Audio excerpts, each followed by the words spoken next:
Installe-toi bien confortablement sous la couette. Coucou, c'est moi, c'est maman. Et aujourd'hui, j'ai préparé une surprise rien que pour vous.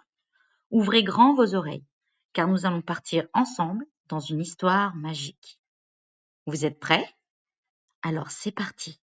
On tourne la page et on commence l'histoire. Marlon et Catalina. Le retour du sommeil. Il était une fois, dans une maison très paisible, deux enfants courageux nommés Marlon et Catalina. Ce soir-là, alors que la lune brillait comme un gros bonbon d'argent, quelque chose de très étrange se produisit. C'est le marchand de sable. Il avait perdu son sac de poussière d'étoiles. Sans sa poussière, personne ne pouvait s'endormir. Heureusement, Marlon et Catalina étaient encore éveillés. Soudain, par la fenêtre givrée par Jack Frost, qui s'amusait à dessiner des fleurs de glace sur les vitres, une lumière apparut. Ce n'était pas le matin, non, c'était le Père Noël en personne.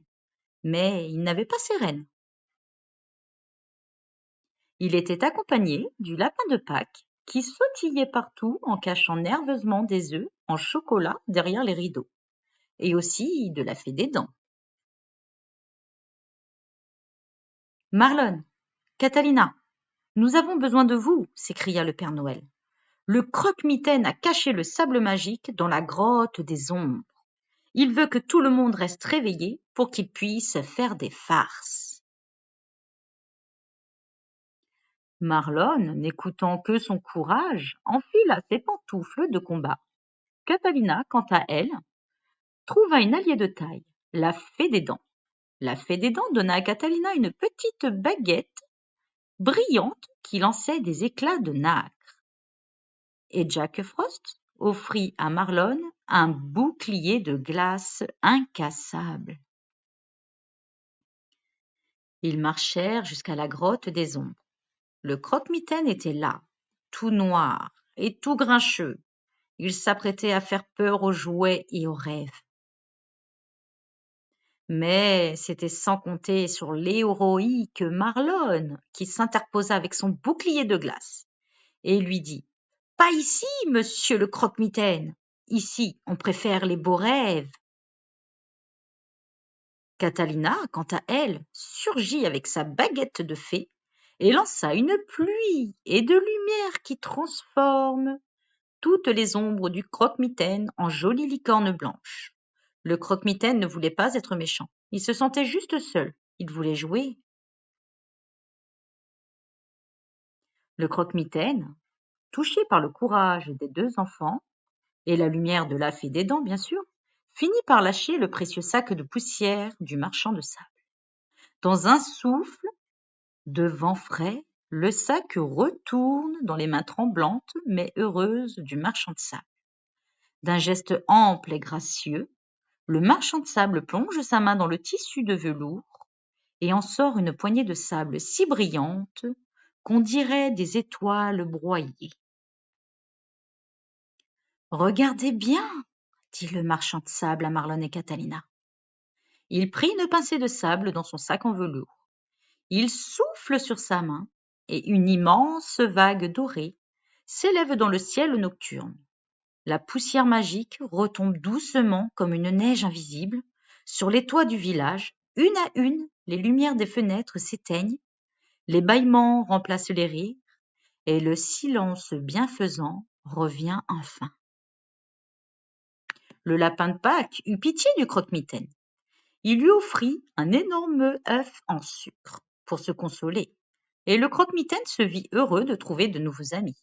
Il se fit la promesse de ne plus compromettre les jolis rêves des enfants et laisser le marchand de sable leur offrir la douceur de leur sommeil. Pour remercier Marlon et Catalina, le marchand de sable souffla une petite poussière d'or sur leur front afin qu'ils puissent trouver le sommeil et faire de beaux rêves, après leurs actes de bravoure, bien sûr. Le Père Noël, quant à lui, les borda doucement dans leur lit et leur offrit des cadeaux. Jack Frost, lui, fermait doucement les rideaux de givre, afin que les enfants profitent du noir complet, sans la peur que le croque-mitaine vienne envahir leurs jolis rêves. Bravo les enfants, murmure à la fée des dents, en glissant une petite pièce imaginaire sur leurs oreilles pour leur bravoure. Grâce à vous, tout le monde entier va faire de beaux rêves. Marlon et Catalina s'endormirent avec un grand sourire, sachant que leurs amis les gardiens veilleraient toujours sur eux, et que maintenant le croque-mitaine est devenu leur ami. Marlon et Catalina, le retour du sommeil. Une aventure féerique où l'imagination est la plus grande des magies. La nuit tombe sur le petit village, mais pour la première fois, personne ne trouve le sommeil. Le terrible croque-mitaine a commis l'impensable. Il a dérobé le sac magique du marchand de sable, laissant derrière lui les enfants les yeux grands ouverts, car sans le sable doré, les rêves ne peuvent plus exister. Mais le croque-mitaine a oublié un détail. Les gardiens veillent, et accompagnés de la pétillante fée des dents, du sage Père Noël, de Jack Frost, du lapin de Pâques et de leurs nouveaux alliés Marlon et Catalina, les gardiens se lancent dans une quête héroïque et à travers les paysages enneigés. Ce conte raconte l'histoire entre la magie et le courage et l'entraide de Marlon et Catalina, qui devront affronter leur peur pour récupérer le trésor perdu. Réussiront-ils à ramener la douceur des rêves avant le lever du jour? Là, sur l'image, on voit plein d'enfants qui ne voulaient pas faire dodo. Ils étaient tous avec des livres, à jouer, parce qu'il n'y avait plus de sable magique. Mais le marchand de sable a récupéré le sable magique, alors il en distribue sur tout le village, et bientôt les enfants dormiront profondément. Ah mes chers Marlon et Catalina, pour que chaque nuit soit douce et remplie de rêves scintillants, et pour vous rappeler que même dans l'obscurité, que votre courage et votre imagination peuvent illuminer le monde, que cette histoire vous accompagne dans vos songes et vos murmures. Combien je vous aime, plus que toutes les étoiles de la nuit. Avec bien sûr la participation de vos héros préférés, et avec surtout tout mon amour. Gros bisous mes amours, il faut faire dodo. C'est la fin. Retrouvez les prochaines aventures de Marlon et Catalina pour connaître comment ils ont rencontré le marchand de sable, la fée des dents, le Père Noël, le lapin de Pâques et bien sûr Jack Frost.